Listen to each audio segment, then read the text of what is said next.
bloodstream. One day, this nation will rise up, live out the true meaning of its creed. We hold these truths to be self-evident, that all men are created equal. Black Man Thinkin. Freedom is never more than one generation away from extinction. We didn't pass it on to our children in the bloodstream. The only way they can inherit the freedom we have known is if we fight for it, protect it, defend it, and then hand it to them with the well-taught lessons of how they in their lifetime must do the same. Black Man Thinkin. Anytime you throw your weight behind a political party that controls 2/3 of the government, and that party can't keep the promise that it made to you during election time, and you are dumb enough to walk around continuing to identify yourself with that party, you're not only a chump, but you're a traitor to your race. Black Man Thinkin. If we lose freedom here, there's no place to escape to. This is the last stand on earth. And this idea that government is beholden to the people, that it has no other source of power except the sovereign people, is still the newest and the most unique idea in all the long history of man's relation to man. Whether we believe in our capacity for self-government or whether we abandon the American Revolution and confess that a little intellectual elite in a far distant capital can plan our lives for us better than we can plan them ourselves. Black Man Thinkin. In this present crisis, government is not the solution to our problem. Government is the problem. Black Man Thinkin. Stanley Levy, Black Man Thinking, here on the dominant force of internet conservatism, TalkAmericaRadio.us. Also WDDQ, Talk 92.1 FM in Valdosta, Georgia. WJHC, Talk 107.5 North Florida Talk Radio. FreedomInAmericaRadio.com. And WLBB News Talk AM 1330 in Carrollton, Georgia. Hope everyone's doing well today. Let's just get started with, well, which way Russia? And what do I mean by that? Well, recently retired General Michael Flynn pled guilty to lying to the FBI as part of the Mueller investigation into all things Trump and Russia. I am just fascinated by that. Now, to get some context on this, we really do need to go back in time to really define what exactly happened because, well, let's just hear the president's explanation. This is back on 16 February. Donald Trump, this is some cuts from a press conference that he gave on the subject. And here's what he had to say about it. Mike Flynn is a fine person, and I asked for his resignation. He respectfully gave it. He is a man who there was a certain amount of information given to Vice President Pence, who's with us today, and I was not happy with the way that information was given. He didn't have to do that because what he did wasn't wrong, what he did in terms of the information. When I looked at the information, I said, I don't think he did anything wrong. If anything, he did something right. He was coming into office. He looked at the information. He said, that's fine. That's what they're supposed to do. They're supposed to be, and he didn't just call Russia. He called and spoke to both ways. I think there were 30-some-odd countries. He's doing the job. You know, he was just doing his job. The thing is, he didn't tell our vice president properly, and then he said he didn't remember. So either way, it wasn't very satisfactory to me. And I have somebody that I think will be outstanding for the position. And that also helps, I think, in the making of my decision. But he didn't tell the Vice President of the United States the facts, and then he didn't remember. And that just wasn't acceptable to me. When I first heard about it, I said, that doesn't sound wrong. My counsel came, Don McGahn, White House counsel, and he told me, and I asked him, and he can speak very well for himself. He said he doesn't think anything is wrong. He really didn't think, it was really what happened after that, but he didn't think anything was done wrong. I didn't either, because I waited a period of time and I started to think about it. I said, well, I don't see, to me he was doing the job.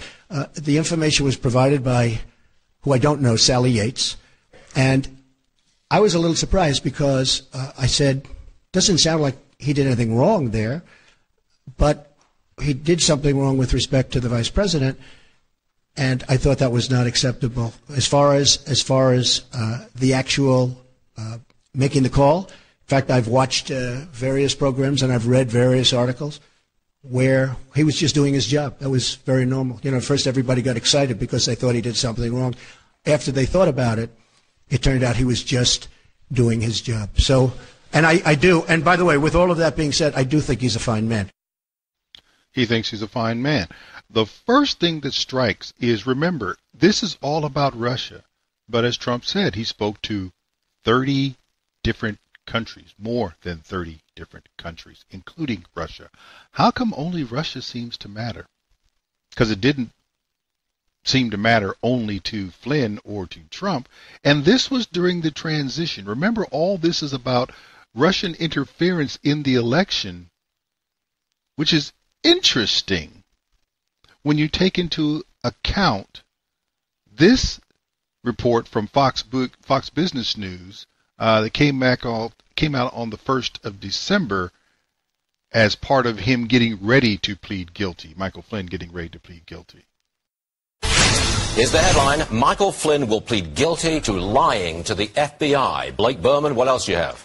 Stuart, we've got the two-page complaint here in which it spells out two different occasions in which Michael Flynn, the president's former national security advisor, has admitted to lying to federal investigators.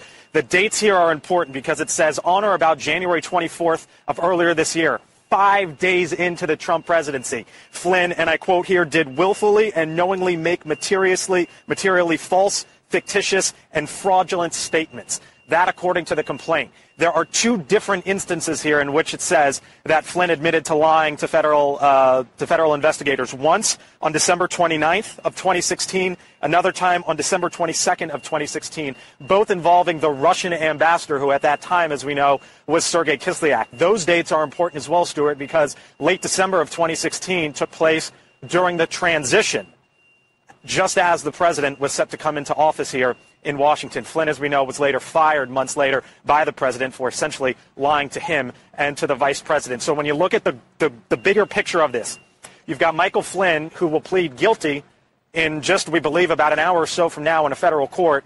The next question is whether or not he will then cooperate with whatever else might come down the line with the Mueller investigation. Keep in mind already, George Papadopoulos, a former low-level advisor, has already pled guilty to lying, and Paul Manafort and Rick Gates have pled not guilty to essentially defrauding the government from before their Trump campaign involvement. But this is a major headline here as we expect Michael Flynn to walk into a federal courtroom moments from now, Stuart, and plead guilty to lying. You're right, Blake Berman. It is indeed a major political headline, but I'll draw our viewers' attention to this. It's not having any impact, this particular political story, no impact on the market whatsoever, because we continue to move higher. I like the way that Mr. Varney ended that. The political story doesn't seem to have any impact on the markets, which means it's not really having an impact on society at large because the markets keep moving higher. America has turned off this thing for the most part. The people who get up every day and go to work, who have been told for months, more than a year, to be honest with you, at least a year, maybe a year and a half, that Donald Trump is in bed with the Russians and that's why he won the re-election, etc., so on. People have been waiting for more than a year for any evidence that that is true. And this was another non-issue. Why do I say that was a non-issue? Notice the dates that came up in the report. The dates were in December of 2016 and January of 2017. If there was collusion, then the lying that occurred in December as part of the transition, I'm sorry, the election was the month before. How do you collude during the transition to throw the election that happened a month earlier? How is it that a lie told to the FBI during the transition demonstrates anything about what happened with Russians during the election when you have nothing there during the... Really?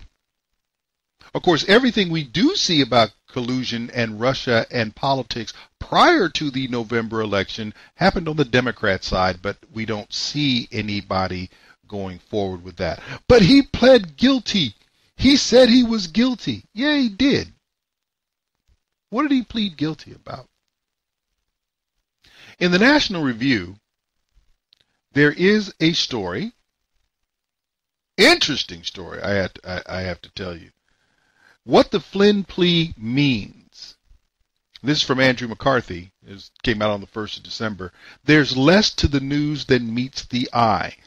Why do we say that?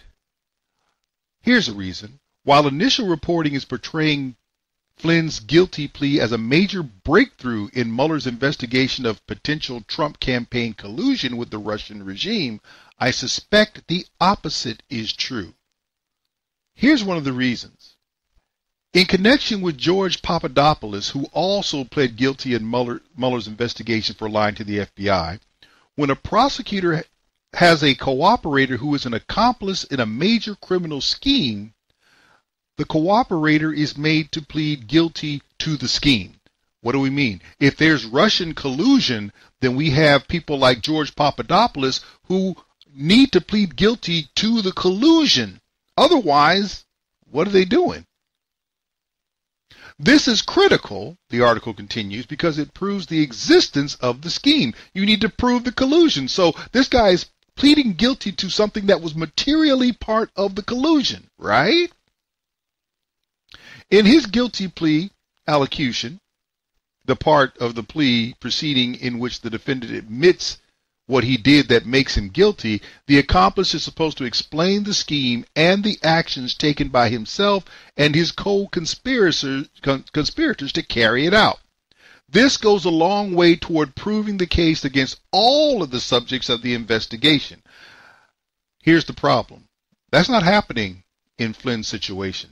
Instead of him pleading guilty to the scheme, Flynn, like Papadopoulos, is being permitted to plead guilty to a mere process crime. A report from ABC News indicates that Flynn is prepared to testify that Trump directed him to make contact with the Russians initially to lay out the groundwork for mutual efforts against ISIS in Syria. That, however, is exactly the sort of thing an incoming national security advisor is supposed to do in a transition phase between administrations. If it were part of the basis for collusion arising out of Russia's election meddling, then Flynn would not be pleading guilty to a mere process crime.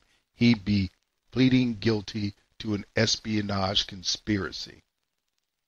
In other words, they don't have collusion. They didn't ask Papadopoulos, who is cooperating with them. They didn't ask Flynn, who is likely to cooperate with them, to plead to any conspiracy charges or collusion charges. This is, of course, why the president on Saturday was able to make the following remarks during a brief interaction with the press.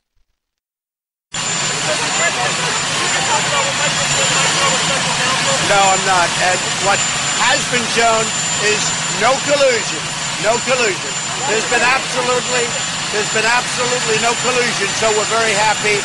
And frankly, last night was one of the big nights. We'll see what happens. Thank you all very much.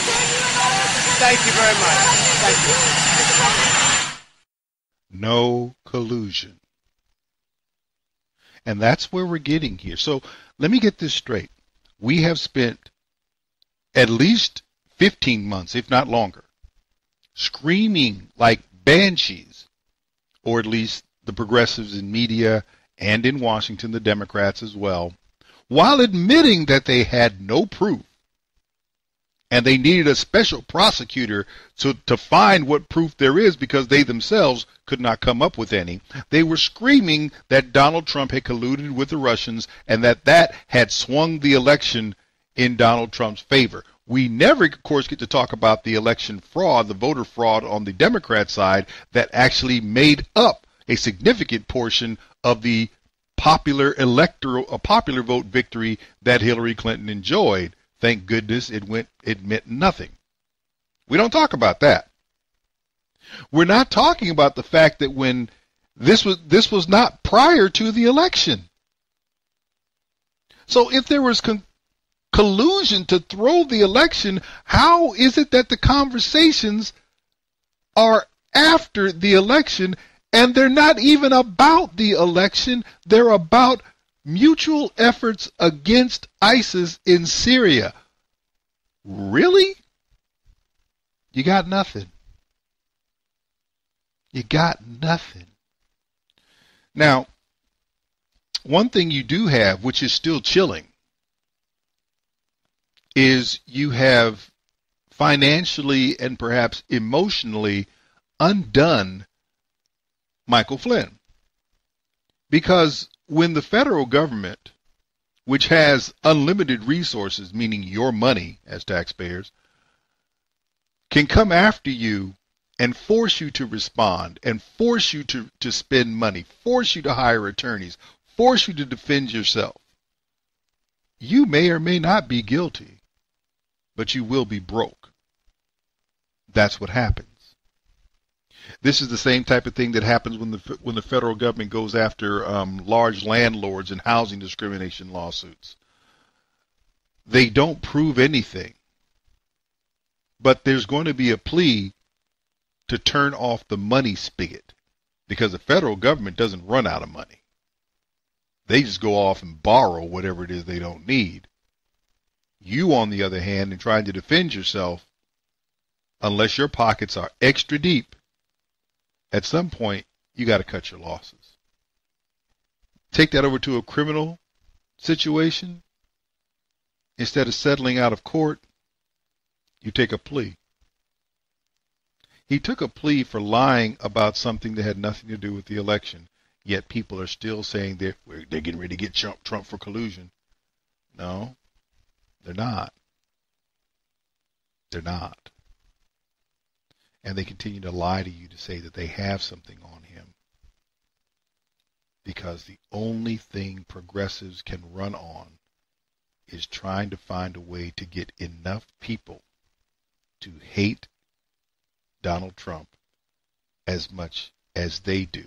And they don't hate him for the reasons that they state. Donald Trump is incrementally and definitively starting to tear their playhouse down inside Washington, D.C.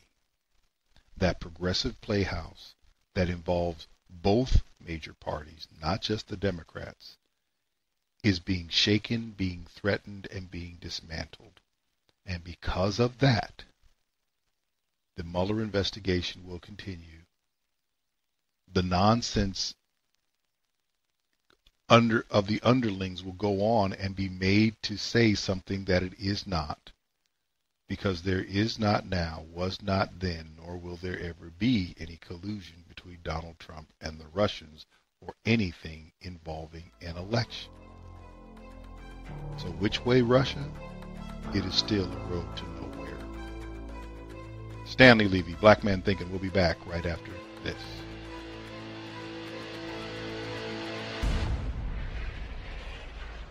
Stanley Levy, Black Man Thinkin', here on the dominant force in internet conservatism, TalkAmericaRadio.us. Also, WDEQ, Talk 92.1 FM in Valdosta, Georgia.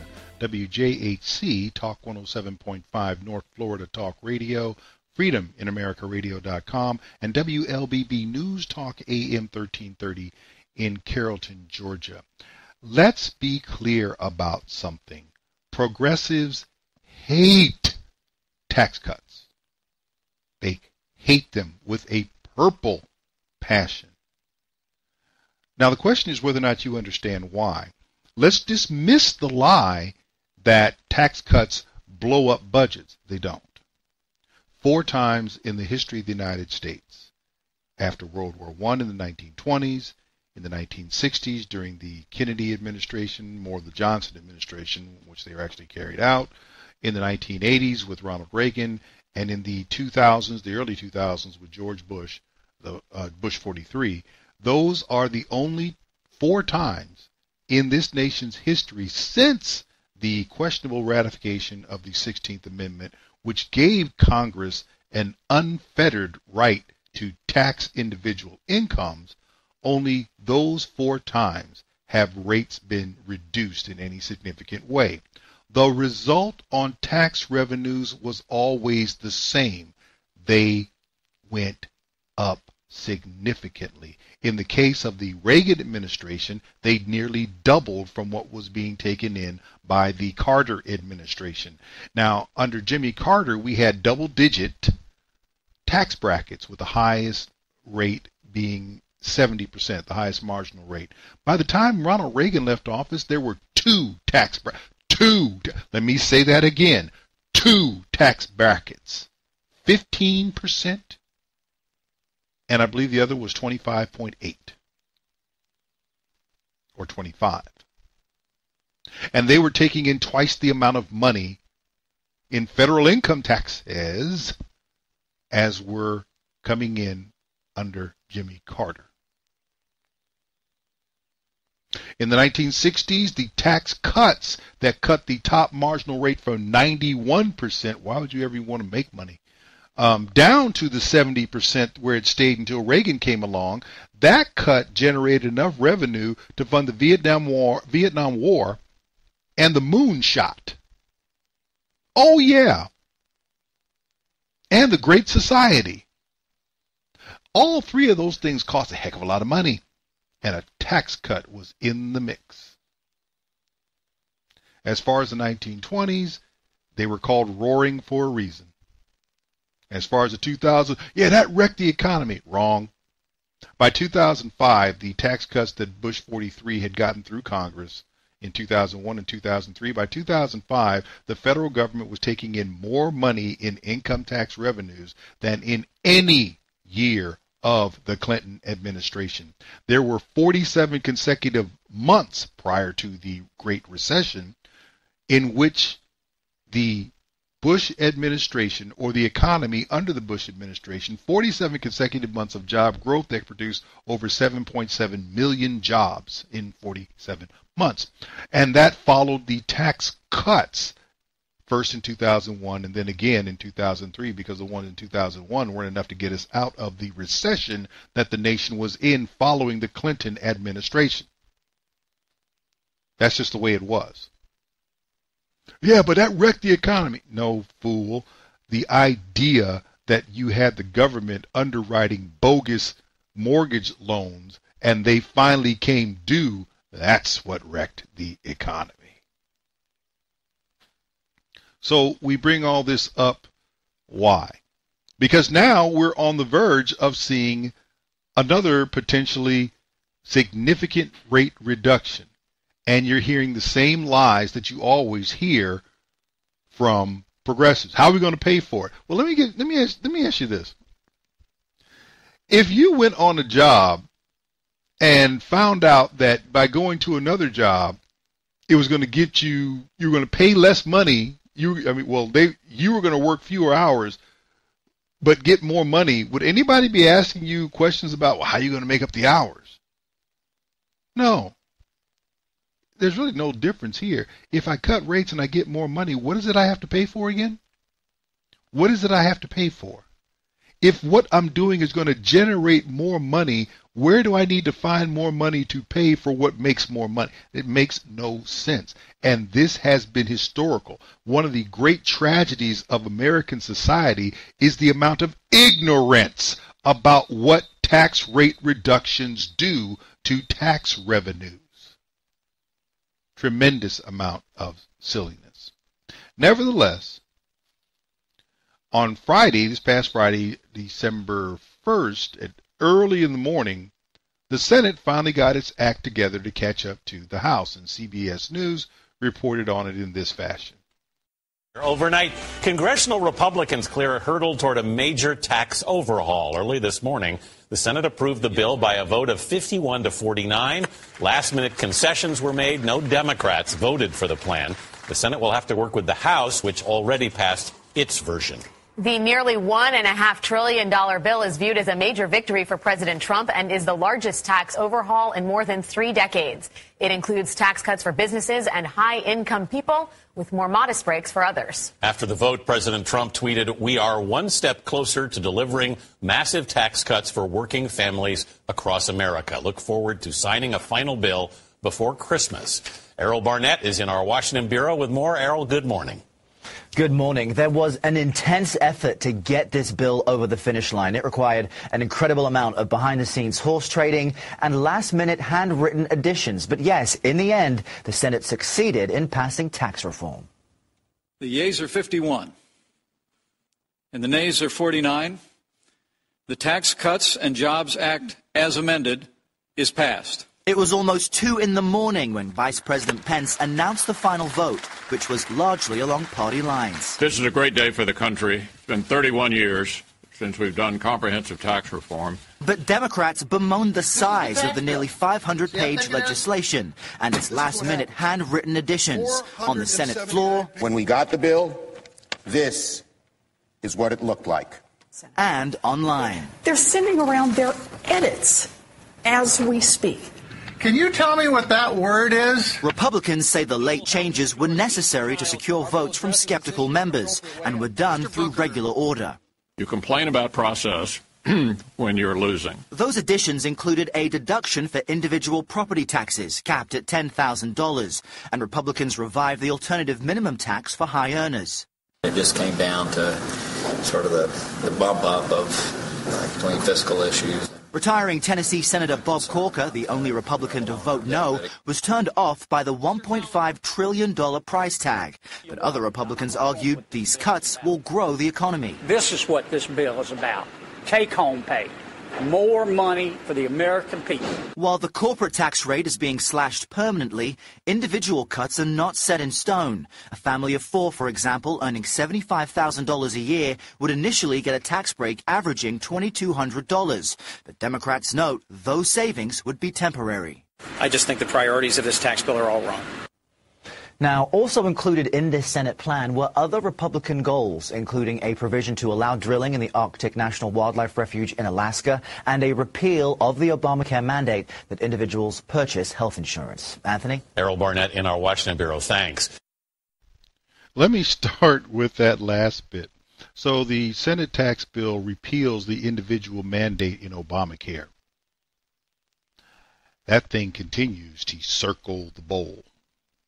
Obamacare is going away. Let me help you out. All the progressives, because I know there are progressives out here who listen to this show just so they can basically find out what that crazy black man is saying. Obamacare is dying. Death of 1,000 cuts, maybe, but it's dying. And the mandate is past going away. It's going to go away. That's in the bill. That is likely to survive conference. It could, which means there's no mandate. Without a mandate, Obamacare has no way to survive. But let me go back to something else. They're complaining about the size of the bill at being around 500 pages. Does anybody remember how big Obamacare was? 2,300 pages, 2,300 pages. And let's remember that, as Nancy Pelosi famously said, we have to pass the bill so we can find out what's in it away from all the controversy. And the thing I'm finding interesting now is who's voting for this. So now there's not any Democrats, at least not in the Senate, who are voting for tax reform. And there's a Republican who doesn't have to face the voters who's not voting for tax reform. So let me get this straight. The Democrats who already are in the minority don't want tax reform. And the one Republican who's not going to see any voters is against tax reform. What does that tell you? That people who are not progressives know that tax reform needs to pass. Isn't that interesting? When people have to face you, it's amazing that they make decisions that they want that you want them to make. It just kind of works out that way. Here was Donald Trump's response to tax reform. being passed by the Senate during that early morning session. So it was a fantastic evening last night. We passed the largest tax cuts in the history of our country and many other things along with it. Tremendous tax reform, but it was the biggest package in terms of tax cuts ever passed in our country. Now we go on to conference, and something beautiful is going to come out of that picture. People are going to be very, very happy. They're going to get tremendous tax cuts and tax relief, and that's what this country needs. One other thing, business tax all the way down from 35 to 20. It could be 22 when it comes out, could also be 20. We're going to see what ultimately comes out. But we now go into what I call the mixture. And the mixture is conference. And out of that, the House Republicans and the Senate Republicans are going to pick something that will be truly spectacular. In addition, though, we have other things that we approved last night which really make it some package. So these are the biggest tax cuts in the history of our country. Biggest tax cuts in the history of our country. Notice how CBS News did not say that. Notice how even Mitch McConnell didn't bother to mention that. Largest tax cuts in history of the United States. Now, the question remains, why do progressives hate tax cuts? It's not because the government gets more money, because the government does not get more money from higher tax rates. They get it from relatively lower tax rates. So that's not the reason. It's not because they won't be able to fund programs, because that goes right back to the first thing about lower tax rates generating more tax money. Some people remember back in 2008 during the Democrat campaign to nominate a presidential candidate, Barack Obama and Hillary Clinton were debating, and Charlie Rose, Charlie Gibson was the moderator, and he brought to the attention that when the capital gains tax was lowered as opposed to raised, the Treasury took in more money, and when it was raised, the Treasury took in less, and therefore questioned Barack Obama as to why you would raise it at all. And his answer was telling, well, I'm doing it for fairness. Stop. This is about control of the American people. They want higher tax rates because, you know what, if you're paying a 5% tax rate, do you really give a rat's behind what they're doing in D.C.? No. And they can't stand that. They'd have more money than they know what to do with, but they wouldn't have your attention. And they wouldn't be able to push their agenda because you would have the money to resist it locally, not to mention if they started doing things that hurt your money, you would vote their butts out of office. So the idea is to, if you can make the tax rates unreasonably high, you keep them there. And you keep them there long enough for a generation to pass, maybe a second generation.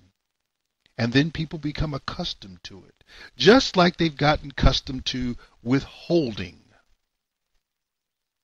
Because now you don't look at your paycheck as how much did I make, you look at your paycheck as, well, how much did I take home, as though the money being withheld was not yours.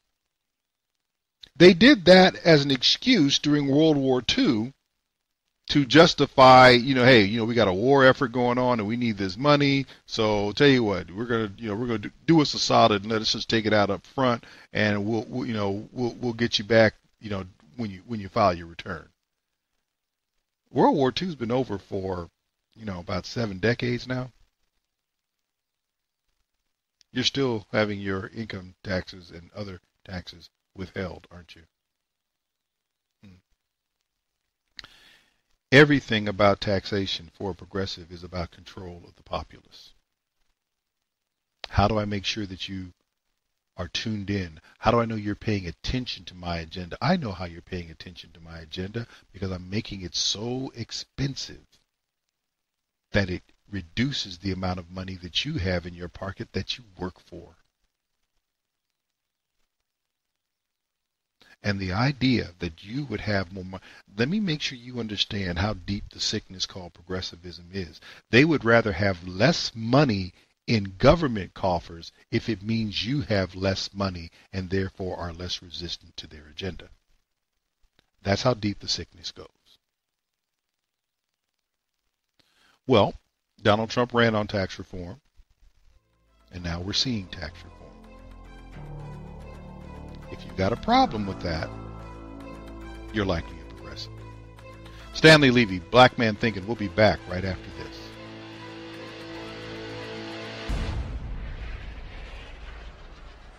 Stanley Levy, Black Man Thinking, here on the dominant force, Internet Conservatism, TalkAmericaRadio.us. Also WDDQ, Talk 92.1 FM in Valdosta, Georgia, WJHC, Talk 107.5 North Florida Talk Radio, FreedomInAmericaRadio.com, and WLBB News Talk AM 1330 in Carrollton, Georgia. Well, we've gone ahead and instead of, after allowing Mexico to kill Kate Steinle, the American justice system, such as it is, killed Kate Steinle again. As you may know, the trial in which the illegal immigrant who did shoot Kate Steinle and caused her death was acquitted of both murder charges and involuntary manslaughter. He was convicted on a gun charge, but not held responsible in any way, shape, or form in the death of a U.S. citizen with whom he should never have crossed paths in any way, shape, or form, as he was an illegal alien, legal immigrant. Back on the 24th, as the trial was starting up, and of the major news organizations, it seems that only in the U.S. that only Fox News really had any interest in this and was willing to devote any significant amount of airtime to that. I find that curious. But here's what they had to say as the trial was about to open back on the 24th of October. Emotions running high during day one of the murder trial for the illegal immigrant accused of killing Kate Steinle. The 2015 shooting sparking the president's crackdown on immigration and the push for a border wall, which is about to reach a major milestone. Kelly Wright is here now with the new developments. Good morning, Kelly. Jillian, good morning to you as well. The trial opened with deep feelings of sadness as Kate Steinle's father gave dramatic testimony about his daughter's last day. The emotion in Jim Steinle's voice was palpable throughout the courtroom as he spoke fondly about the close relationship he shared with his daughter. He explained how they spent their last day together at the popular San Francisco Pier. Kate was fond of taking selfies, he said, even taking one moments before she was shot. He then tearfully recalled how they fell to the ground as he told the courtroom, "She looked at me with her arms out and said, 'Help me, Dad.' And I grabbed her and held her." Today is about the Steinle family and the incredible resolve they've shown through this entire process. And we're going to do everything we can to bring this family justice. Juan Francisco Lopez Sanchez is charged with second-degree murder in the death of Kate Steinle. Defense attorneys will argue that Sanchez shot Kate by accident. Even as he told the police officers that he found the gun there and it was an accident, he told them, "But bring me the papers, I'll sign the papers," in effect declaring himself guilty. Compounding this senseless killing of Kate Steinle is the fact that Sanchez is an illegal immigrant from Mexico who had been deported 5 times before returning to the sanctuary city of San Francisco. Now that sparked national outrage from opponents of sanctuary cities and illegal immigration. 2 days after Steinle's death, then presidential candidate Donald Trump launched his push for building a border wall. And as the trial gets underway, NBC News gathered images of 8 prototypes to be tested for building that border wall that President Trump is now seeking. Meantime, the trial is expected to continue 4 to 6 weeks. Jillian, Rob. Okay, Kelly, thank you so much. This was the reason, or among the reasons, that Donald Trump was talking about a border wall during the campaign. This case. Now, what I want you to understand is that this gentleman, and I use that term very loosely, had been deported 5 times from the United States and always made it back to San Francisco. I wonder why. And was scheduled to be deported a 6th time. But San Francisco, taking on the infamous sanctuary city status, would not cooperate with federal authorities, and instead of being in Mexico to do whatever he would do there, he was on the streets in San Francisco near the pier picking up a gun and having it quote-unquote accidentally discharged and killing an American citizen. I think that's kind of the definition of involuntary manslaughter. Maybe I'm missing it. I didn't mean to kill him, but I did. Before the verdict came out, and this was back on Saturday, the 2nd of December, the Steinle family got together, and I believe NBC News did the interview, and they spoke about how they felt regarding what had occurred. It's hard to fathom that the death of my daughter on a pier, and when you have a broken heart and have grief in your life, if you've never had it, it's awful. It's been tough. It's been tough for me because I was there. You sit on the stand and you relive that moment, and it's not a good day. The outcome of this trial doesn't really change the fact that the system, both on a city and federal level, miserably failed in protecting Kate. The lack of accountability and change is what I find is the most disheartening and outrageous part of this entire thing. The failure on all levels is what led to her death, and I think they share as much blame, if not more, than Sanchez. One of the hopes that we had after this had happened was that through some activity, government, through San Francisco or federal government, something would change on either level, but it seems as though it's the status quo, and this could happen again to somebody walking on a pier or somewhere else in San Francisco. Our family, we've not had a moment of anger, vengeance, and we had no room in our hearts and ourselves for any of that. So we still act under that. We somehow or another amazingly got caught up in immigration and Trump, and we have our views on immigration, we have our views on Trump, but this was the death of my daughter. The manipulation, using her death as impetus for immigration reviews and sanctuary cities and all that we're dealing with now. And again, back to Brad's question and answer, nothing's happened. Nothing's changed except Kate's not here. That is the issue. Something should have been done. There should never have been a sanctuary city ever declared in the United States to harbor those who break U.S. law. It's not as though Kate Steinle is the only U.S. citizen to have lost her life or had lesser violations of her citizenship occur at the hands of those who did not have reason to be in the country. None of that matters now, and more importantly, nothing has been done. This has been a tactic of progressives.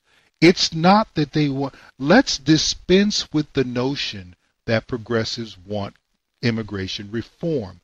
Progressives want an open border. They want the sovereignty of the United States compromised because they don't like the United States. The very idea of someone saying there's no such thing as an illegal person, try that nonsense in any other country where someone can come in and just hang out in your country and they have the same rights or better. It doesn't work except where progressives rule. That's why Western Europe has so many problems with Muslim immigrants.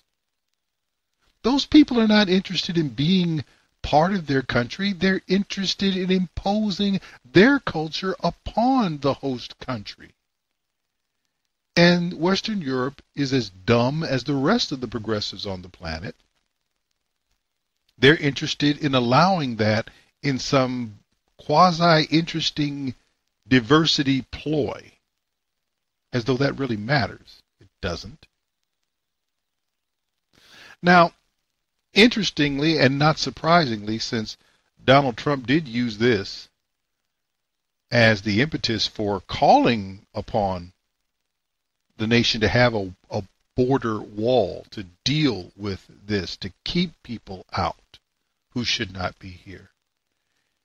There was also a reaction from Trump with respect to the Steinle verdict.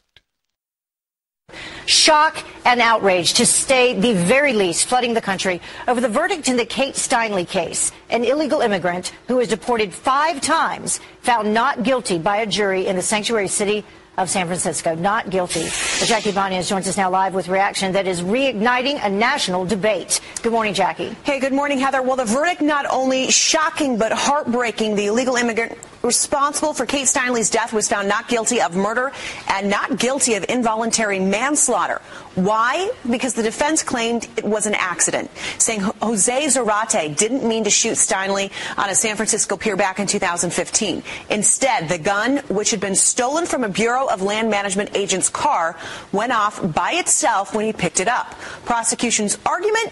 Zarate was playing his own version of Russian roulette, shooting Steinle, who was walking the pier with her father, on purpose. The verdict that came in today was not one we were hoping for. This really is about the Steinle family. They've shown incredible resolve during this whole process, and our hearts go out to them. Now, whether the gun went off by accident or on purpose, one thing is clear. The case is a symbol of a broken immigration system. At the time of the shooting, Zarate had 7 prior felony convictions and was wanted for his 6th deportation. But the sanctuary city refused to follow the law by not turning him over to ICE. Instead, releasing him back into the streets, allowing him to shoot and kill an innocent woman who died in her father's arms.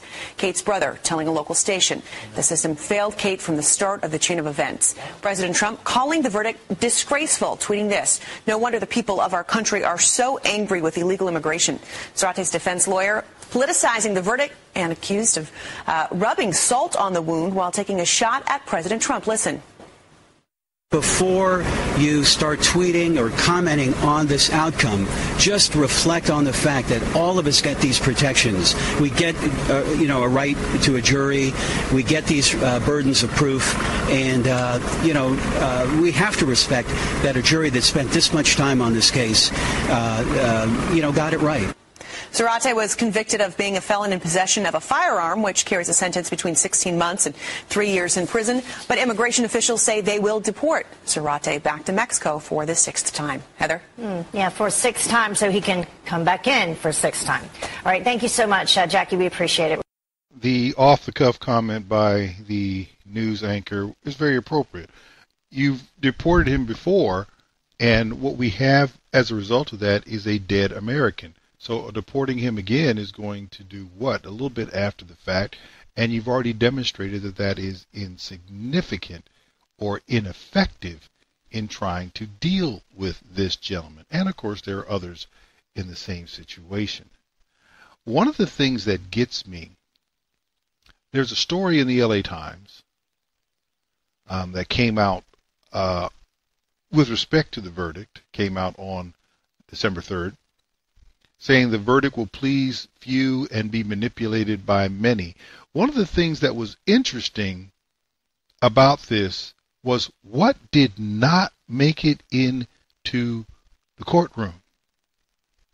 Here's from the article. Anyone who showed up to the trial in the San Francisco Hall of Justice would have encountered no philippics about open borders, nor any passionate orations about the Statue of Liberty. Issues of immigration or Garcia Zarate's criminal record were not admissible in Judge Samuel Fang's courtroom. There was only one question: did he mean to fire that gun? Wait a minute. The circumstances surrounding the death, the fact that he is here illegally, the fact that the city of San Francisco kept him here illegally instead of cooperating as they should by law with the federal government to get him out of the country, that's not admissible as precipitating the crime. Did he mean to fire the gun? Well, that's the difference between murder and manslaughter. Or actually, to be honest with you, it could simply be the difference between voluntary and involuntary manslaughter. The woman is dead. He is responsible for killing her. The idea that there's not a manslaughter conviction is difficult to fathom. He didn't mean to fire the gun. Well, she didn't mean to get in the way of a bullet that wasn't supposed to be fired either. Does that make her any less dead? This supposedly sparks debate. You have to understand something. No matter what they think in San Francisco, the United States is tired of its citizens being preyed upon by illegal immigrants. It doesn't matter where they're from. They could be from Syria. They could be from Nigeria. They could be from Croatia. It doesn't matter. The idea is we're not in the business of letting people into our home who are going to hurt us, or we shouldn't be. And unless you're a progressive, you really aren't in that business. She died, quote unquote, accidentally back in 2015. And by not really giving her any justice and finding anyone responsible in that death, simply because they're an illegal immigrant, and you dismissed all discussion of that very salient point from the jury that was looking into this matter. You went to kill her again. The only thing that's good about this is, in the same way they went after the police officers in the Rodney King trial back in 92, I believe, the federal government has an opportunity to look at this and see whether or not her rights were violated. The fact that she's dead probably argues well in favor of that. And the question becomes, if they are able to put him in jail. Here is the bad part about dealing with illegal immigrant criminals. I don't want them in the country, period, whether they're walking around free or in our jails. But when deportation becomes ineffective, as it has been in the case of this gentleman, what are you left with that you can do that's going to protect your citizenry? And do you have the stomach to do it? Stanley, Levy, Black Man Thinking. I'm going to turn this over to my good friend Ron Edwards, and after that we'll be back with Hour 2.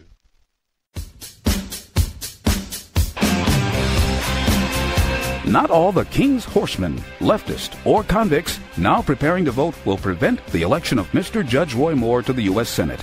Hello, I'm Ron Edwards. On today's page from the Edwards Notebook, it is no secret that the Republican Rhino Brigade, led by the likes of Mitch McConnell, Paul Ryan, and many others, do not like the people who have the policy and stated Christian beliefs of Mr. Moore, who wants our government to operate within the restraints of the U.S. Constitution. Deputy Droop-Along, McConnell, and his Rhino cohorts sat around like immobile bootlickers when Obama was carrying out his mission to weaken the Republic beyond repair. Even before Moore's foray into the race for the Senate, the Republican elites never held a supporter of the Ten Commandments and our Constitution in very high regard. There is literally a major battle going on for the heart, soul, and direction our nation is to embark upon going forward. So, the accusations of bad behavior against Moore are lacking complete credibility. If it turns out he's guilty, I'll be the first to demand that he go the way of John Conyers, back to where he came from. But for the leftists who now allow convicted felons to vote in Alabama to help their agenda is awful. And I thank God their effort shall fail miserably. I'm Ron Edwards. Sponsored by the Tri-County Liberty Coalition. I have a dream. One day, this nation will rise up, live out the true meaning of its creed. We hold these truths to be self-evident, that all men are created equal. Black Men Thinkin. Freedom is never more than one generation away from extinction. We didn't pass it on to our children in the bloodstream. The only way they can inherit the freedom we have known is if we fight for it, protect it, defend it, and then hand it to them with the well-taught lessons of how they in their lifetime must do the same. Black Men Thinkin. Anytime you throw your weight behind a political party that controls 2/3 of the government, and that party can't keep the promise that it made to you during election time, and you are dumb enough to walk around continuing to identify yourself with that party, you're not only a chump, but you're a traitor to your race. Black Men Thinkin. If we lose freedom here, there's no place to escape to. This is the last stand on earth. And this idea that government is beholden to the people, that it has no other source of power except the sovereign people, is still the newest and the most unique idea in all the long history of man's relation to man. Whether we believe in our capacity for self-government or whether we abandon the American Revolution and confess that a little intellectual elite in a far distant capital can plan our lives for us better than we can plan them ourselves. Black Men Thinkin. In this present crisis, government is not the solution to our problem. Government is the problem. Black Men Thinkin. Stanley Levy, Hour 2 of Black Man Thinking on the dominant force of Internet conservatism. TalkAmericaRadio.us. Also WDDQ. Talk 92.1 FM in Valdosta, Georgia. WJHC. Talk 107.5 in North Florida. FreedomInAmericaRadio.com. WLBB. News Talk AM 1330 in Carrollton, Georgia. Well, they're just wild about Harry, especially now that he's quote-unquote going black. Prince Harry of Great Britain has announced his engagement with the American actress Meghan Markle, and that should be enough. And when you listen to certain of the press, you would think that it was. The National, which I believe is a UK news organization, spoke about their first public outing in this way. Call it on-the-job training. Her first steps in a world he's known his whole life. He's a great fella, and I think he's chosen a really nice lady. She's so progressive, she's so new to the royal family, I think it's amazing. As an actor, Meghan Markle may be used to the spotlight, sure, but there's still a learning curve to becoming a royal. Thank you. Happy Christmas. Getting showered with admiration, even gifts, just for showing up. I suspect they'll frame it. Probably remember the first outing together. Yeah. And staying humble enough to pick up a fan's lost glove. Kate didn't go out on an engagement with William for some time after the engagement was announced, and here we are 4 or 5 days later. She's out on the road, and look at the reaction to her. People love her. At some points, the couple even bent the unwritten royal rules, getting rather touchy-feely in public. Prince Harry has been here in Nottingham at least a half dozen times in recent years. He says it's a place that has a special place in his heart. That's why he wanted to share it with his fiancée in their first public outing together. And it seems Prince Harry has a special place in the hearts of many here in Nottingham. And here's why. His work with local charities like this one, helping to reduce youth violence. Or across town at a World AIDS Day event, following in the footsteps of Harry's mother, Diana, who lent a caring touch to AIDS patients, while some still considered that risky. A lot of people kind of, poo-poo them or say they're not important anymore and they're not relevant. And I think just today just shows how relevant they are, really. They'll share many more outings like this.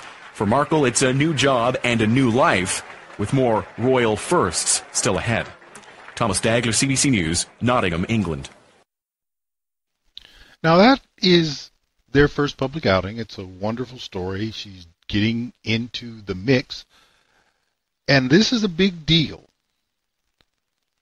But the big deal, to be honest with you, is not what many in this country, particularly among the progressives and the Negro community, and I do mean the KNEE-GROW community, it's not what they think it is.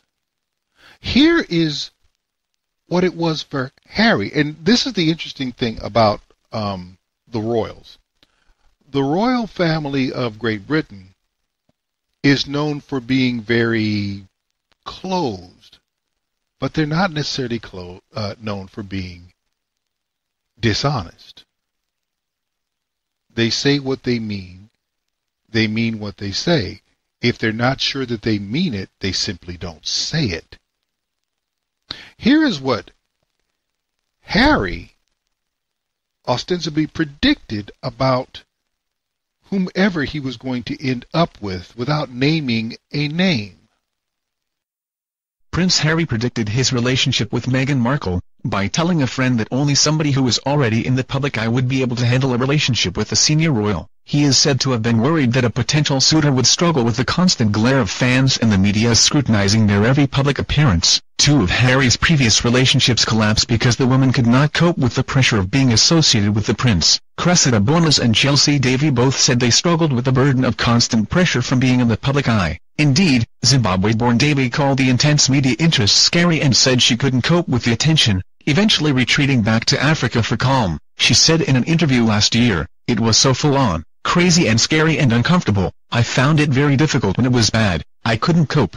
But Harry need not have the same worries with Suits actress Meghan, who has faced a high level of media attention during her U.S. acting career. The prince had previously told the Sunday Times, "If or when I do find a girlfriend, I will do my utmost best to ensure that me and her can get to the point where we're actually comfortable with each other, before the massive invasion that is inevitably going to happen into her privacy." So far it seems that Harry has kept his word, after he made an extraordinary statement in November last year condemning the wave of abuse and harassment that Ms. Markle had faced since rumors of the pair's relationship first surfaced. He lashed out at media intrusion and the sexism and racism of social media trolls in a statement which said this is not a game, it is her life and his, and that he is deeply disappointed that he has not been able to protect her.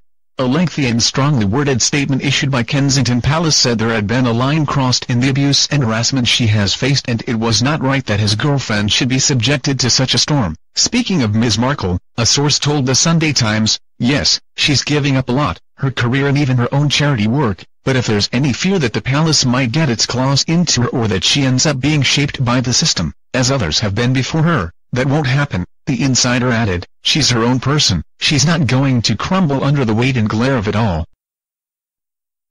So for Harry, he knew that he needed someone, having had relationships with those who were not capable of handling the spotlight, he needed someone who could handle the spotlight.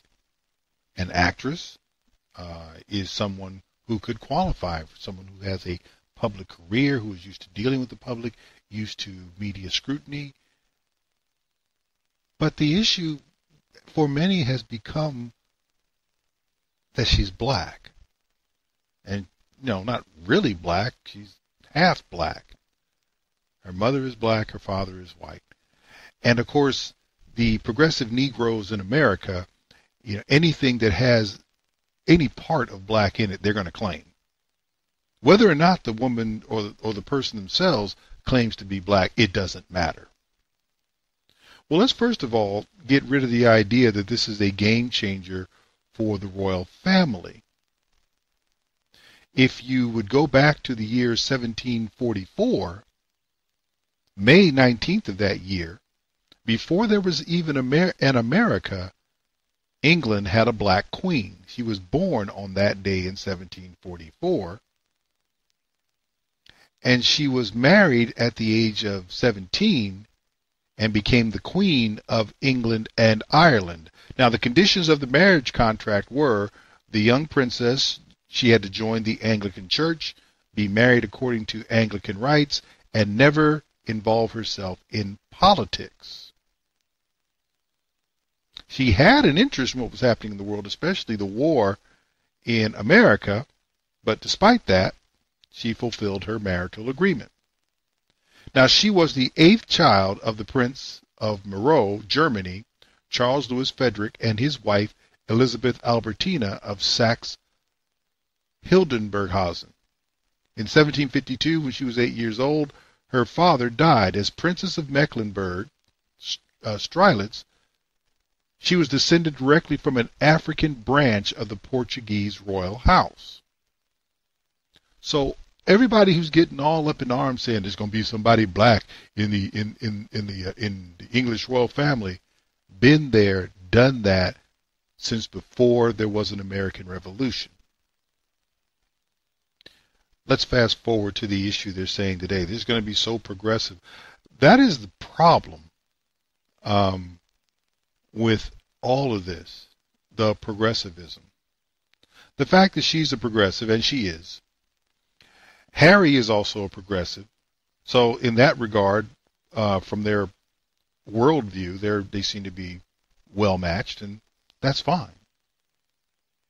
But to try to paint this as some victory for women of color is kind of ludicrous. She will have probably as much involvement in politics, no matter what her interests may be, as England's first black queen back in the 18th century, which was none, and that was by agreement. It really doesn't matter what she thinks anymore, because she's not descended from anything royal. They're not going to let her run anything. And the British royal family doesn't run anything anymore anyway. They haven't for centuries. How does this matter? Because if you listen to a lot of people, particularly on social media, you would believe that this was the most important thing that you have ever seen. Wow, this has never happened before. That's not true. Before you guys were born, it had already happened. And this is going to change everything. How? This is not... You have to understand something. In Great Britain, their line of history is much different than ours. They have pubs older than the United States of America. When they talk about people who ruled the country in the 15th and 16th centuries as though they were still alive. This is not as big a deal to them as it is to you who don't even live there and have no citizenship there. And what we're hearing now, of course, is, well, this demonstrates just how desirable the black woman is. She's only half black. The other thing is, please explain to me what it changes about the black women in the United States, as I have seen so many American black women getting all wrapped up in this. So, and I'm going to get in trouble for this, and I don't mind. Because while they're all a Twitter, and all just a flutter about what's going on in England with one black woman who, that's Harry's business. Back over here where you live, I still have 72.3% illegitimacy. Let me help you out. That won't cut it in any royal family. I'm still looking at a 48% genital herpes infection rate. That wouldn't cut it in any royal family. And there's nothing that Meghan Markle's hooking up with Harry is going to change about that. Either of those things. Not going to change the abortion rate.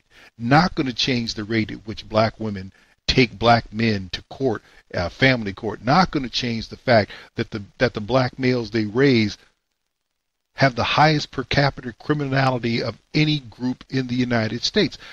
Nothing that's going on with Harry and Meghan Markle on the other side of the Atlantic Ocean is changing any of those truths and facts about black females. You didn't suddenly become more beautiful because Harry picked one. You didn't become more honorable because he chose one. Neither do you become less of anything because of that choice. This is much ado about less than nothing. This is not even taking a thimble out of the Pacific Ocean. I have a simple request. I want black women in this country to be people that we can trust with our children, with our relationships, with our culture, and with our communities. Right now, we don't have that. And it is because of the behavior and the choices and the thinking of progressive black females. They don't care about family. They don't care about the next generation. And they're not that keen on God. So no matter what happens with Meghan Markle, we still have a struggle over here. And you're not any more desirable because one guy in the royal family of another country wanted that woman. But you can be more desirable. But you're going to have to exhibit a different character. So Harry went black. Bless his heart. I'm just wishing that black women would be as black as they once were and lose this progressivism that is killing their culture and their people. Stanley, Levy, Black Man Thinking. We'll be back right after this.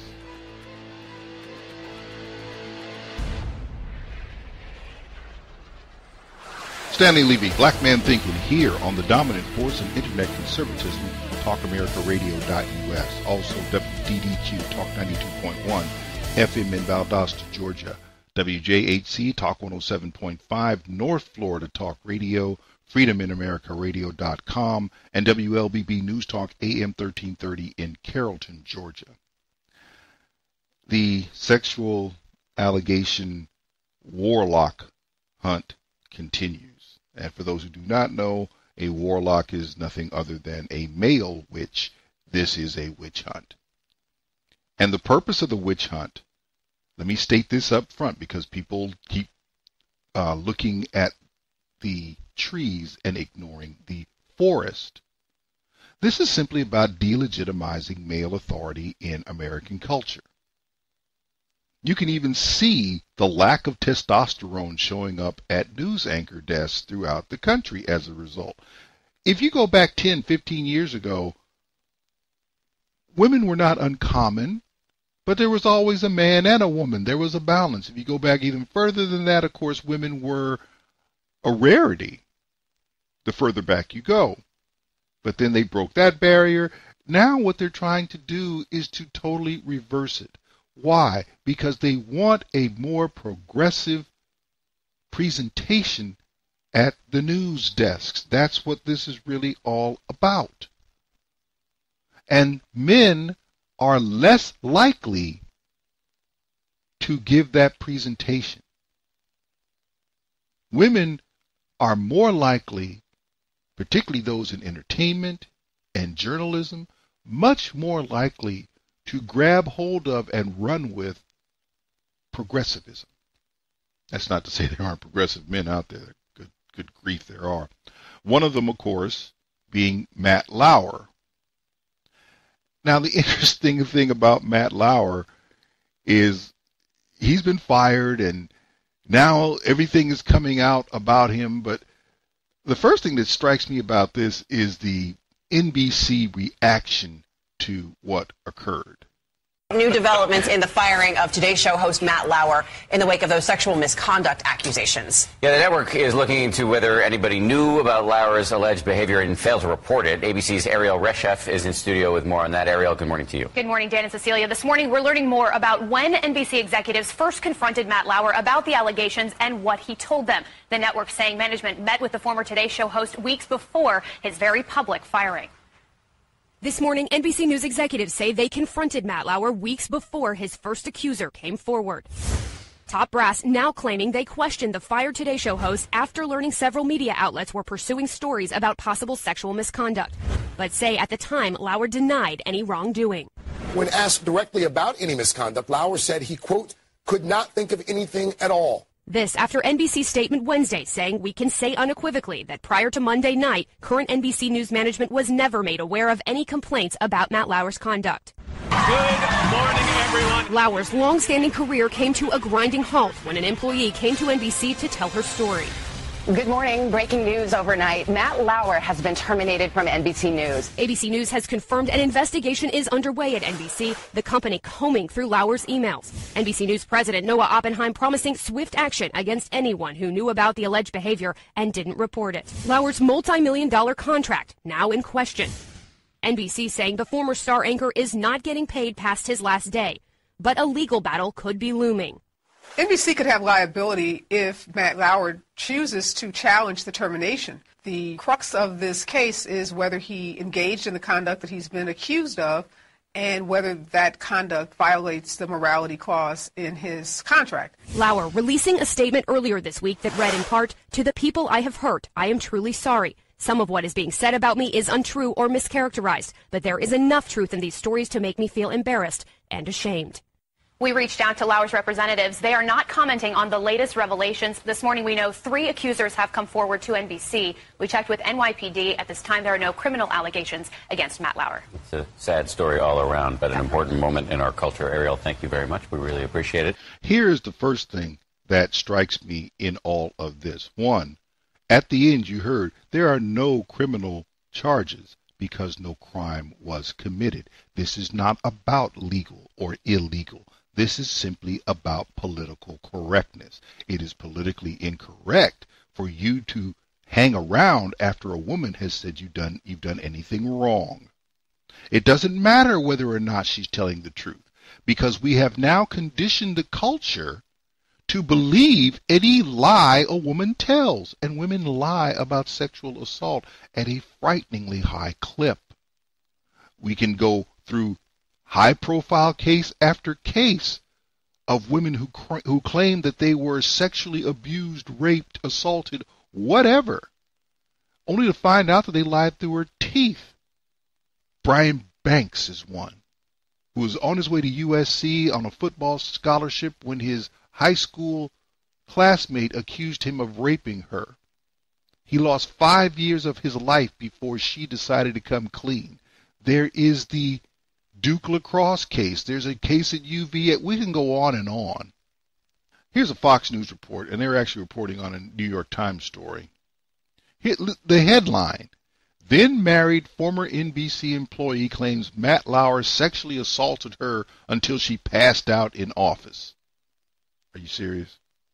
Matt Lauer, the disgraced former anchor of NBC's Today Show, who was fired for inappropriate sexual behavior, once summoned a married female employee to his office. I don't know why it makes a difference that she was married. These are progressives we're talking about. They couldn't give a rat's behind about whether someone's married or not. They don't care about homeless. They don't care about anything else.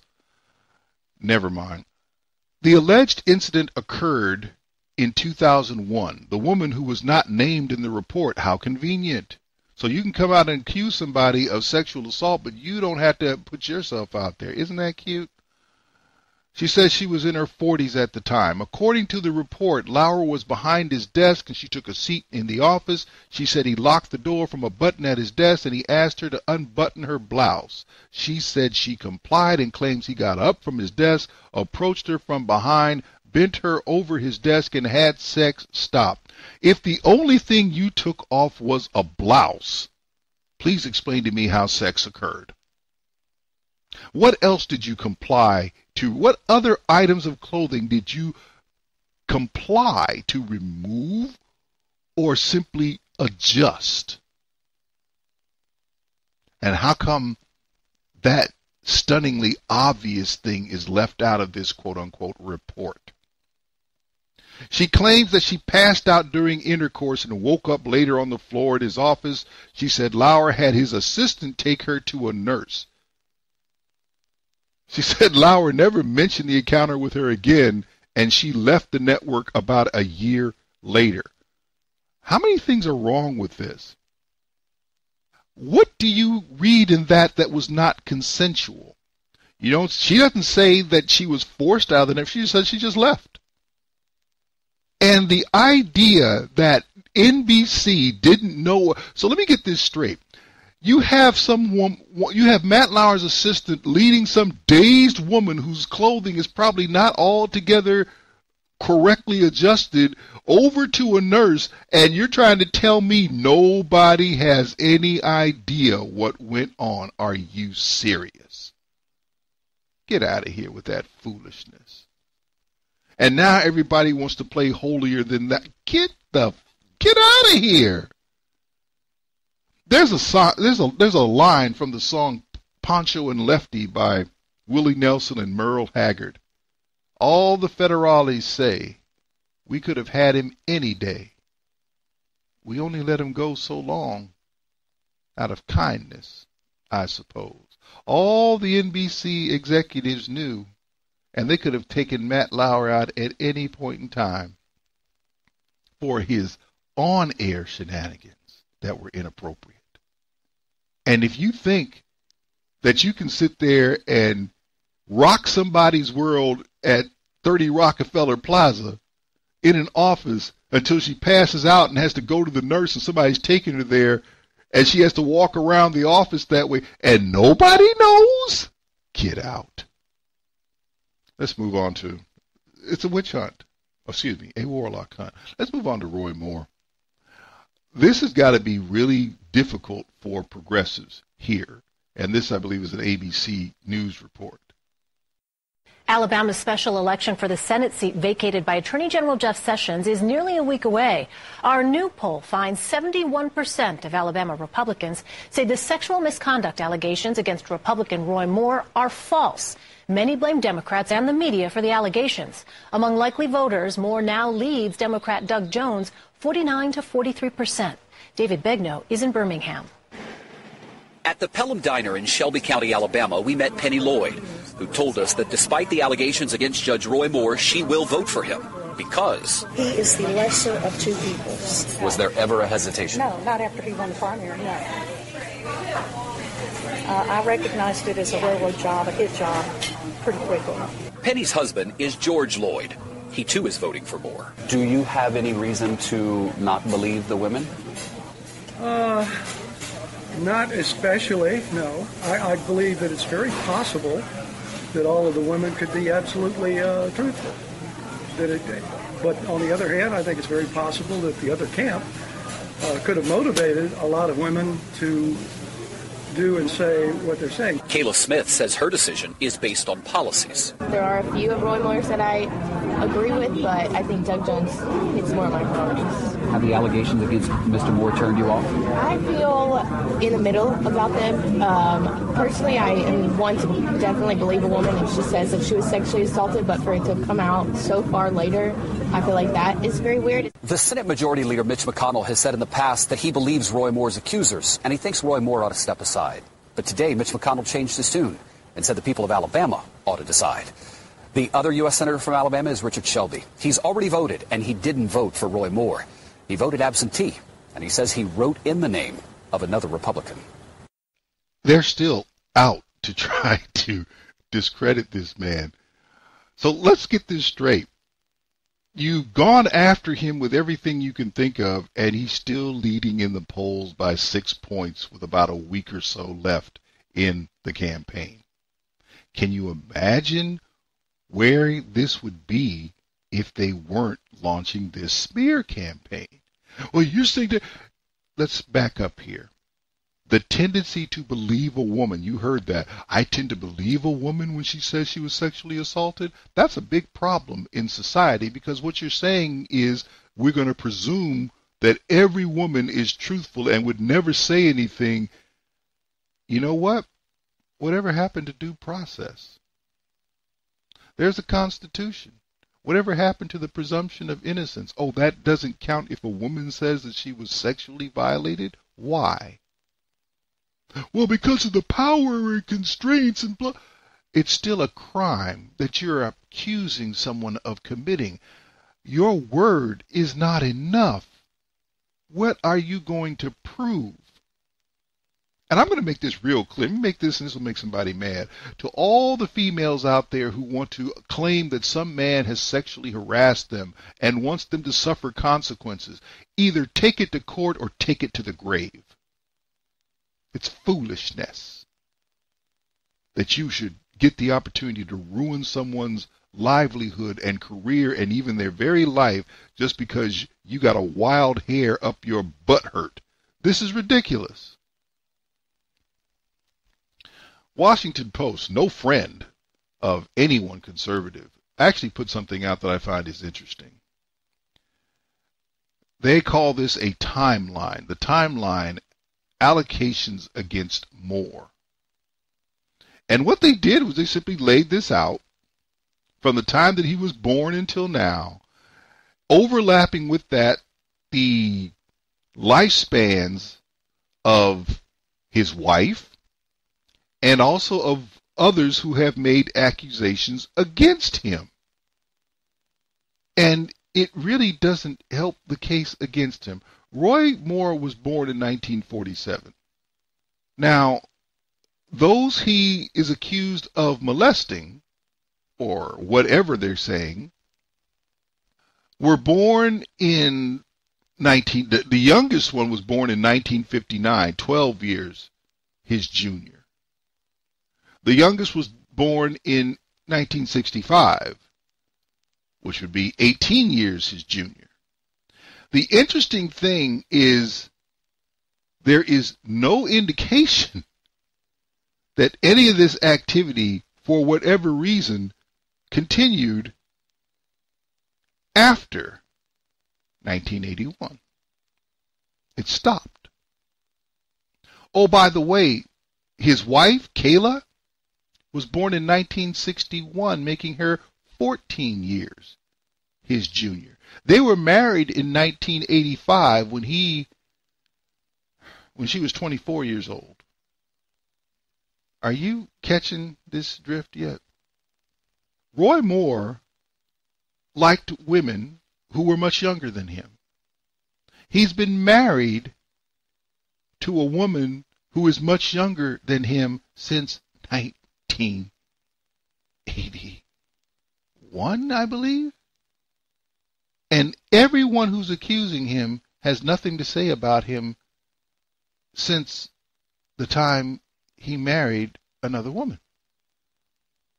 No one has been able to prove anything, and the whole issue with Gloria Allred showing up and talking about a yearbook which she will not put out there for public inspection in any way, shape, or form, and I haven't seen any lawsuits filed. I have heard one accuser telling Roy Moore, "Stop saying I'm lying." Israel, then stop lying. Then he won't say you're lying. You're the one coming after him. He hasn't come after you. Well, he did this when I was young. He did what? And remember, he asked parents beforehand whether or not he could talk to their young daughters. He wasn't sitting there with a black trench coat or anything. Get out of here with this foolishness. Let me get this straight. It's okay for you to ram your parts into another man, and that's acceptable. We're supposed to accept that, and that's not a crime. But a guy who actually asks the permission of parents to talk to their daughters who are younger than him, and then marries one and stays married for 35 years, and nobody had anything to say until 30-something years into his public life. Get out. You're lying.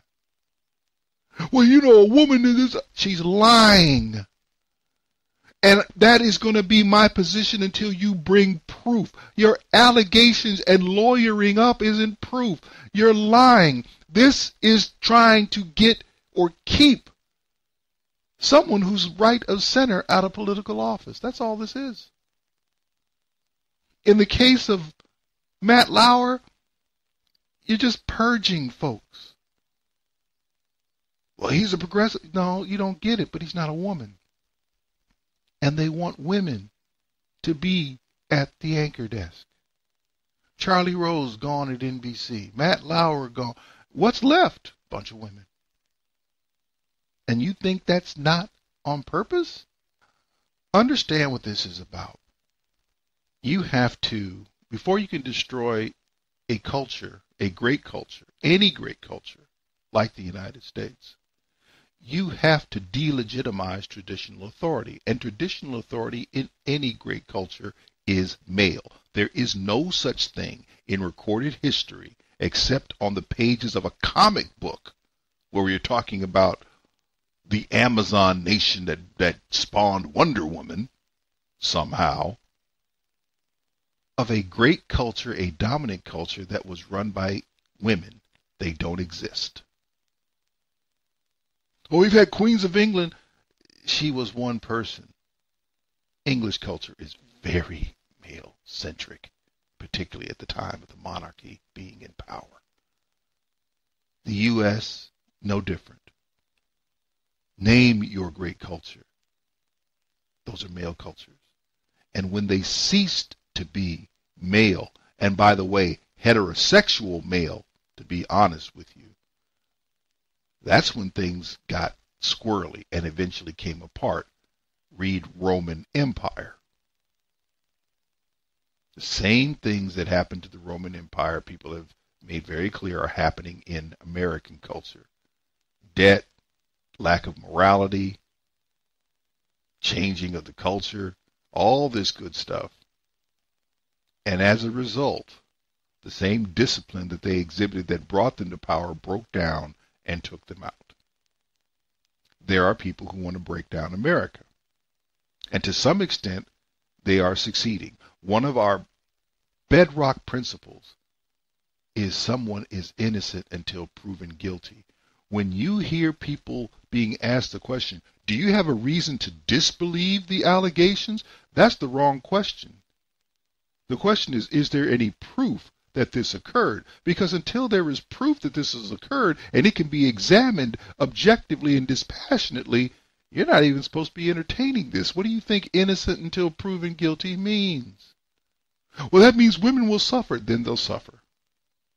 Because it is more appropriate that an accuser suffer than an accused without any proof, valid evidence against him, be even inconvenienced. And it would go the other way.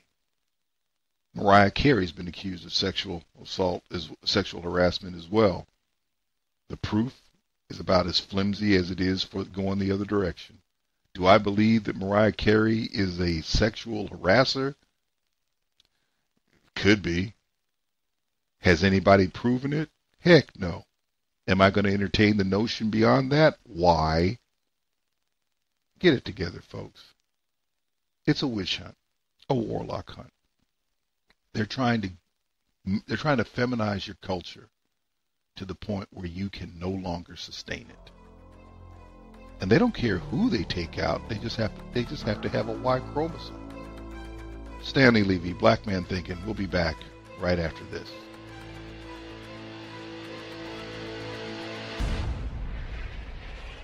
Stanley Levy, Black Man Thinking, here on the dominant force of internet conservatism, TalkAmericaRadio.us, also WDDQ, Talk 92.1 FM in Valdosta, Georgia, WJHC, Talk 107.5 FM, North Florida Talk Radio, Freedom in America Radio.com, and WLBB News Talk AM 1330 in Carrollton, Georgia. Final segment of the show. How bad are progressive public schools?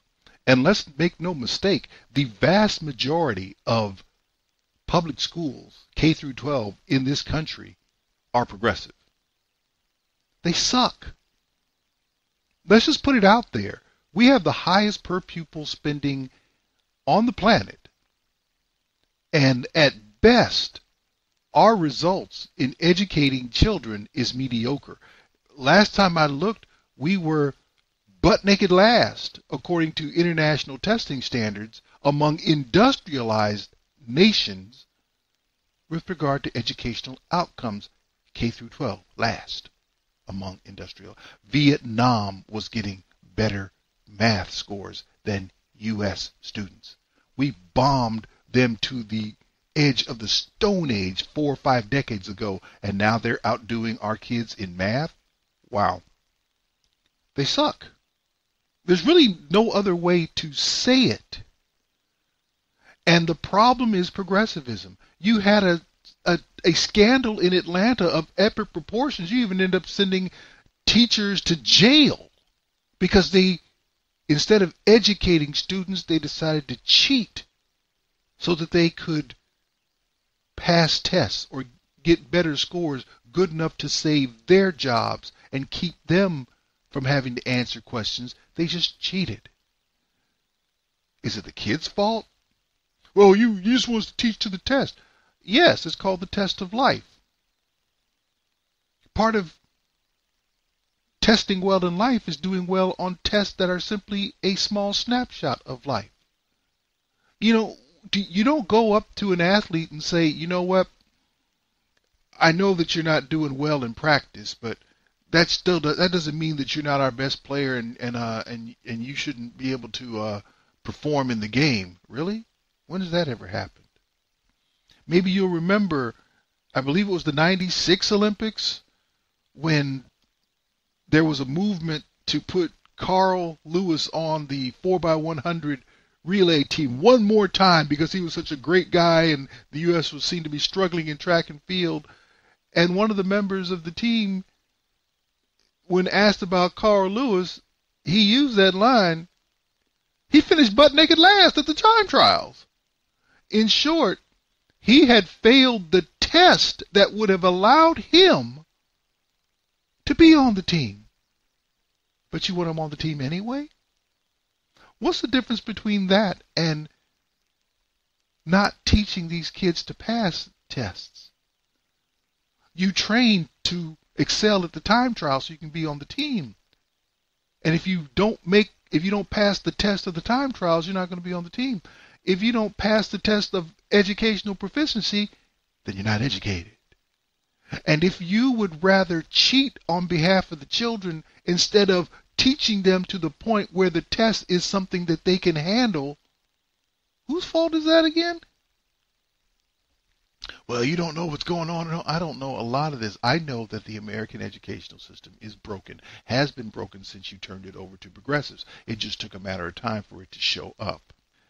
Now, an interesting story, Shaun King, also known as Talcum X, or someone else called him Martin Luther Cream, the white wannabe black guy who's associated with Black Lives Matter, he posted a video that was taken in a class in a Baltimore school. I'm just going to play this video and then I'll talk to you about it on the other side. Get out of my class! Get out of my class! Get out of my class! Get out of my class then! Yeah, I'd like to forget you! Get out of my class! You're gonna sit here and do nothing day after day after day! Get out! Leave! Get out! Leave!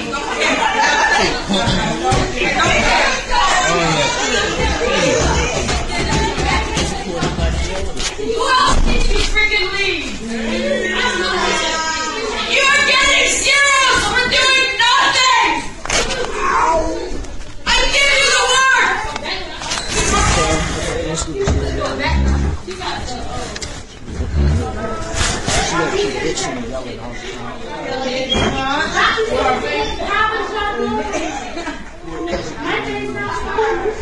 You're idiots! Education! When you want to be a little punk ass, you're gonna get shot!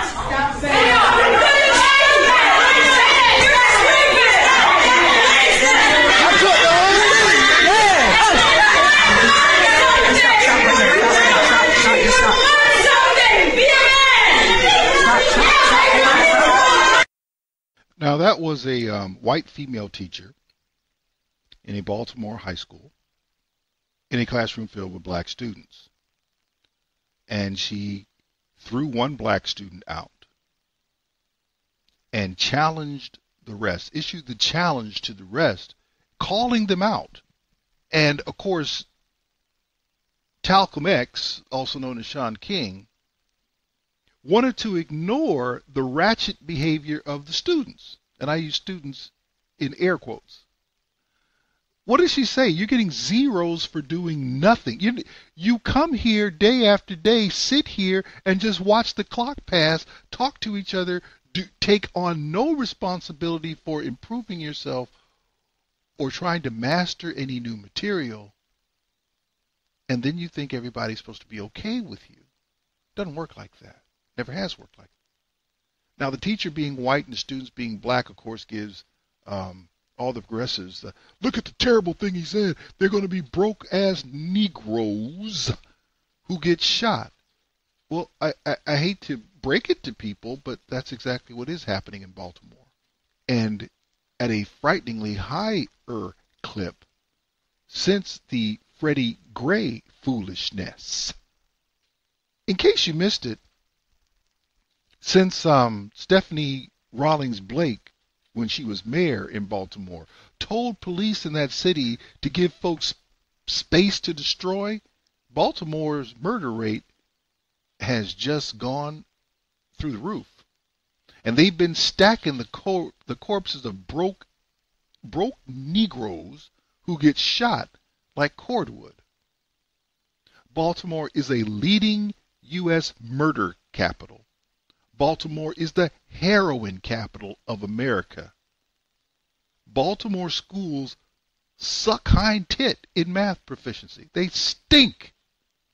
But that's not what the progressives care about. They care about how can this teacher go in there and say something bad to them. By the way, Democrats and progressive Democrats have been running the Charm City since the late 1960s, and most of them are black. Now, of course, who's in charge of things in a municipality or other jurisdiction never makes a difference, right? That's what you want to have me believe. I don't, but you can try to tell me that all you want to. How bad is math proficiency in Wow, the Baltimore Sun, August 22nd of this year headline, less than half of Maryland students pass English and math assessments. Less than half? Excuse me? I have a state-determined criteria for what it means to be proficient in math and English. I have state-run schools whose job it is to make sure that students are at least that proficient. They're minimum standards. And less than half? Excuse me. Name another profession in which that level of performance would continue to have the same people employed. You would be cleaning house. But progressives are the ultimate blame the victim. The students are the victims. And part of the reasons they are the victims is there's no discipline in the schools. Fox Baltimore 13, this is not the national, this is the local affiliate. 13 Baltimore City high schools, 0 students proficient in 0. None in math. And in that was November 8th of this year. Back in May of this year, the same news outlet in Baltimore, 6 Baltimore schools, no students proficient in state tests.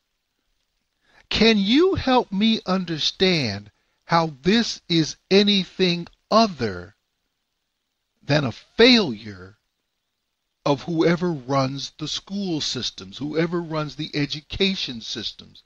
You don't get... I went to school some decades ago.